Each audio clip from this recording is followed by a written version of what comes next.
The mask mandates, when several Front Range counties will let you go mask-free indoors. Plus, an ultimatum given to a local superintendent could get school board members in trouble. And this is what it looks like over the Mile High City right now, but snow is about to move in. We will be measuring it in inches, and by this time tomorrow, many of us will have those shovels out for a tricky drive out there. Thanks for joining us. I'm Nicole Brady. And I'm Brian Sanders. All the layers, too, with temperatures approaching zero in the evenings. It is a Denver 7 weather action day. Let's start with meteorologist Lisa Hidalgo looking at the timing of this storm and how much snow we're expecting. Yeah, you're right. That is going to be key. Lots of layers, especially here within the next couple of days. I'll show you the timing of it here in just a minute. When you look at our temperatures, though, compared to yesterday, what a difference. We were in the 50s, even low 60s yesterday. Today, low 30s for high. So a cold front is racing through this morning. We do have a number of alerts that are going to go into effect later today. In pink, a winter storm warning. In purple, winter weather advisory. And those cover most of the state, at least here along the Front Range. Right at the divide and east is where we're going to see the heaviest snow with this storm. Coming up here in a few minutes, I'll show you this, our snowfall forecast, the timing of that snow hitting this afternoon and how much we're expecting. But a quick look, Jason, and you can see there in pink and purple, upwards of about 5 to 10 inches, if not just a touch more in a few mountain towns by late Wednesday. If I don't look, will it happen? Yeah. And we could see double the snow totals here to the east side of town compared to the west side of town. So traveling across town, which a lot of people do, you will see obviously much different conditions here than you will way over here to the west side of town. We've had several crashes here in this last little bit. Still working to clear this one northbound I-25 before C-470 from the camera, the other camera that we have down there on that northbound side. You can see that traffic is just solid coming up from well before Lincoln Avenue, and that's why the drive time right now is almost 40 minutes trying to come up from Castle Pines Parkway. So really heavy stop and go traffic there. The rest of the Denver Tech Center looks pretty standard. 270, a new crash here on that eastbound side trying to get past I-76 in York. That's causing delays back to I-25. And speaking of I-25, take a look at the camera up there. This is southbound past 104th. Their right lane is now blocked with a new crash up there, and so heavy stop and go traffic getting past this and then continuing to downtown. Well, we are following some breaking news. If you're just joining us, quarterback Tom Brady is finally hanging up his helmet after 22 years in the NFL. He had an amazing run, to say the least. 6 Super Bowl rings with the Patriots, 1 with the Buccaneers last year. So 7 total, 5 Super Bowl MVP trophies, and a lock for the Pro Football Hall of Fame. Brady announced his retirement through a statement on his social media accounts, and in just the last few minutes, the Broncos responded to news of his retirement, posting this tweet of Brady and Peyton Manning hugging with the caption, "We've had some memorable battles over the years. Congrats on an incredible career." Wow. If you are ready to ditch the mask, hold on for just a few more days. More metro communities are rolling back their mask mandates. Thanks to falling COVID case numbers and hospitalizations, Denver, Adams, Arapahoe, and Larimer counties will let their mandates expire soon. Denver 7's Colette Bordelon joins us live now. And Colette, we are also hearing from business owners and venues about how they plan to respond now that they don't have to require a mask anymore. Yeah, it's just another decision they have to make over the course of the pandemic. So many decisions from businesses, and it's almost become like second nature for many of us to have our mask ready, a proof of vaccine pulled up on your phone before going inside of a restaurant or bar in Denver. Starting on Friday, you can just walk on in. That's, of course, if the business allows it. Public health experts say the Omicron variant has run out of fuel in the community, but the mandate will continue for schools and child care facilities. As of Monday, more than 3/4 of all Denver residents are fully vaccinated. Those with the Denver Department of Public Health and Environment say letting the mask mandate expire will have little change on the number of COVID cases or hospitalizations in the metro, which have dropped since the holiday surge. Still, based on modeling, public health experts say the mask or vaccine requirement had an impact in November, saying if those rules hadn't been in place, hospital capacity could have been breached, even though it did reach record highs. But for businesses, it's getting hard to keep count of how many times these tough decisions have fallen on their shoulders. Doing this for the first time, we're still kind of navigating our way through everything, not just the pandemic. But it would have been nice if it didn't fall always on the small business owner for these decisions to be made. Those with the Colorado Restaurant Association hope customers will comply with whatever regulations a business may decide to keep in place, even after those mandates expire. Now, sports and entertainment venues, they'll have to make their own call regarding masks. So over at Ball Arena, anyone ages 2 and up, those masks are staying on. 12 and up, you'll need proof of vaccine or a negative test before going inside. Then over at the Denver Center for Performing Arts, anyone ages 5 and up will also need proof of vaccine. And they tell us they don't have any plans to drop their mask requirements soon.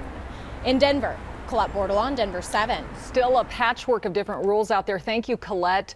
Jefferson County, meanwhile, will talk about ending its mask order on Thursday. That's the same day Broomfield's mandate is scheduled to end. We have not heard if that will be extended or if it will go away.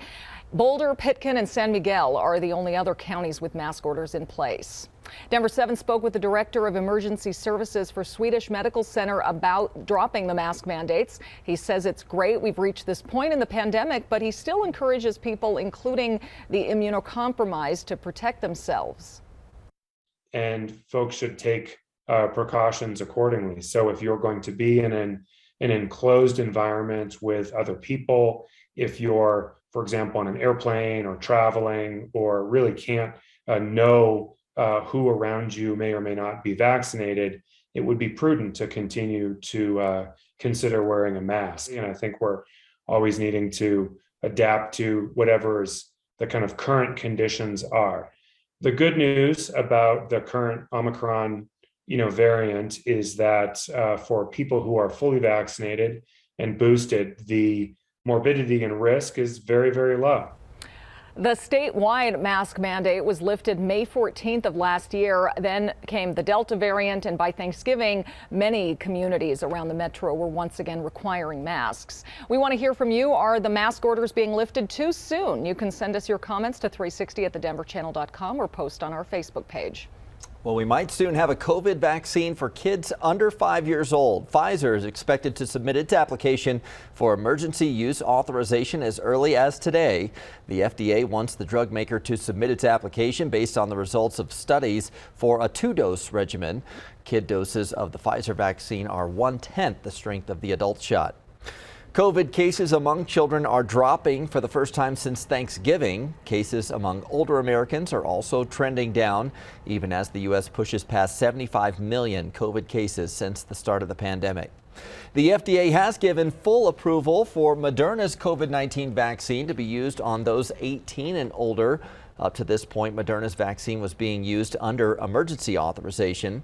In comparison, Pfizer's vaccine received full approval last summer. Johnson & Johnson's vaccine is still under an emergency use authorization. And Novavax has formally requested the Food and Drug Administration to give emergency use authorization for its vaccine. The biotech company says its 2 large clinical trials show a vaccine effectiveness of about 90%. It uses a more traditional vaccine profile than the Pfizer or Moderna shots, which use the messenger RNA technology. If it's approved, it would be given in 2 doses, 3 weeks apart. Well, the drama is building in Douglas County this morning after school board members are accused of forcing the superintendent to resign. Denver 7's Christian Lopez joins us with the latest from the state's 3rd largest district. And Christian, thousands of teachers and families here are wondering why this is happening without their knowledge. Yeah, that's right. And the school board is divided right now after the superintendent allegedly received an ultimatum saying to quit or be fired. During a public Zoom meeting, 3 of the school board members, Elizabeth Hansen, Susan Meek, and David Ray, expressed their concerns that the other 4 members had conspired to force the superintendent, Corey Wise, out. These revelations come as the school board changes direction with its mask policy and equity policy. The 3 board members in the meeting expressed their frustration, saying that this decision was made so abruptly and outside of public view. Because some of our board members elected to use a process that circumvents the rights of our community and the rights of our employee, I felt like I had a really limited course of action available and made the decision to participate in this conversation rather than to remain silent and essentially be complicit. We did reach out to the district to get a comment from the superintendent, but since no vote has been given on his dismissal, no comment was given. Reporting live in Denver this morning, I'm Christian Lopez, Denver 7. Thank you, Kristen. We're following some breaking news right now. University Hill Elementary in Boulder is currently on secure lockout because of police activity in the neighborhood. The district just tweeted that buildings are being secured and they're asking anyone not at the school to avoid the area. They say class time and school activities are ongoing. We'll continue to update you if we get more information.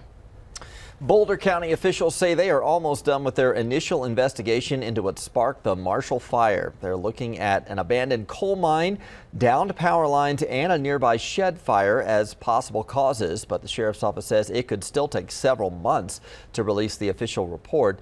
Meanwhile, the long process of cleanup is underway. Today, the Louisville City Council will give an update on private property debris removal, along with a resolution to temporarily waive building permit fees to demolish burned out homes. Still ahead this morning, climbing back from the depths of the pandemic, the big time rebound for passengers at DIA. And the Broncos will be going up for sale, the major players that could be a part of the bidding process when that gets underway.